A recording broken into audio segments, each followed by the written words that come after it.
Hello, Dom here, Most Metal Cripple on YouTube. So I made a best of year end list. I posted my top 20 of the year, my top 20 albums of the year. And then, as I do every year, I immediately thought of records that I forgot, or in the days following posting the list, I discovered some 2025 stuff that would have been on the list if I knew about it sooner. Both things happened. So I'm going to give you four bands, four albums, that is, that deserve some attention um, for different reasons. And for the most part, these are not albums that I've seen a lot of other people talk about. So let's see what I'm talking about here. Now, number one, okay, this is one that was made popular by Anthony Fantano. The band is Agriculture. The Spiritual Sound. This is not this is not rough and tough black metal. It is black metal. It's actually I would call it post black metal. I don't like post black metal. This is basically Deaf Heaven if Deaf Heaven were a little easier to digest. Because I'm not into Deaf Heaven either. But this is pretty good. This is actually pretty good. There are actual riffs on this album and actual guitar solos. That's what surprised me the most. Like on Flea, the song Flea, that has a really, really good guitar solo on it. So there is a lot of good stuff on this. A lot of clean vocals. If you're not into clean vocals, buyer beware. But this is a pretty good album. Um, yeah, I'm not expecting too many people to jive with this one. Um, but if you don't jive with that, that's totally cool. You might jive with this. How about Devil Priest? Where I am the chalice, be thou the blood. This is a blackened death metal band from Poland. This is their third album. I have not heard the first two, um, but this one is absolutely sick. This is really, really good.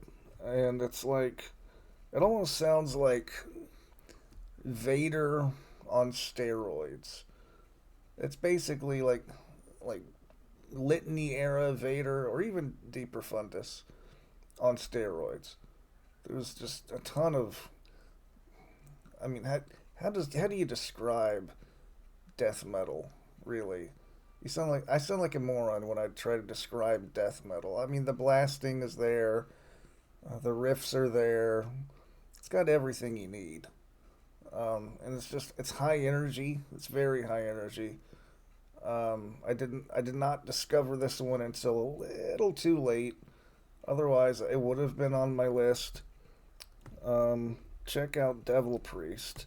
Also, check this one out.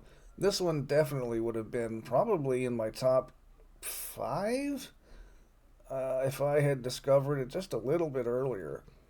A Quad Vium Tetradome. I'm merely guessing with the pronunciation there.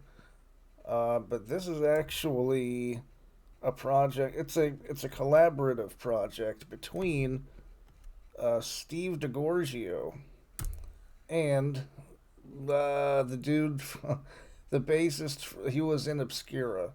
That guy, Jeroen Paul Thesseling. That guy. So it's two bass players. You get two bass guitars here, a fretless five string and a fretless seven string. Don't know what fretless means. I'm just telling you that it is fretless. You don't have to worry about fret. You don't have to fret about fret. Um, this is an amazing instrumental album. I mean, amazing. I've listened to it like three or four times in the last 2 days. it's really, really good. And, I'm not even, I don't listen to a lot of instrumental albums. I really don't. I probably should listen to more, but man, this one is really good. I'm really surprised that I haven't seen anyone else mention this one. Came out in May on Agonia. Everything on here, every song is spectacular. It's really, really good. And the guitarist, I don't know, can't remember the guitarist's name. I just know it's, let's see, Eve.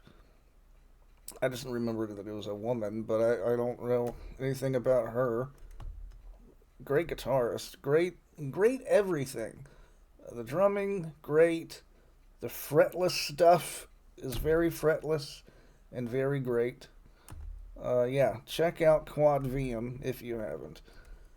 And then finally, this last one is not on Metal Archives. I think it probably should be, but I understand why it's not. The band is Fleshwater. The album is 2000 in search of the endless sky. They're a very 90s era band. So it says here, okay, critics have categorized Fleshwater's music as soft grunge. I didn't realize soft grunge was a thing. New gaze? New gaze? Huh. Post hardcore. Okay. Alternative metal. That's how I would classify them. Just alt metal. That's really all you need to say is alternative metal. It goes on. New metal, alternative rock, and shoegaze. So it's both shoegaze and new gaze. Yeah, whatever. It is riffy. I think it could be on the Metal Archives, but I don't make those decisions, unfortunately. It's really good though. It's a really good album, and I like the first album too. It's just a very nice. It doesn't sound like anything current. That's why I like it. It doesn't sound like any of the modern trends. It doesn't sound like, ugh, name any of the, Slaughter to Prevail. It doesn't sound like any of that stuff. It's not a core album, really.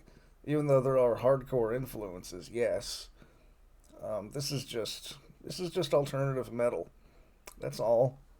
And yeah, and that's it. That's all I gotta say. Um, Four records that could have, should have been on my top 20. And yeah, I'll see you in a little bit later. A little bit later. I'll see you a little bit later.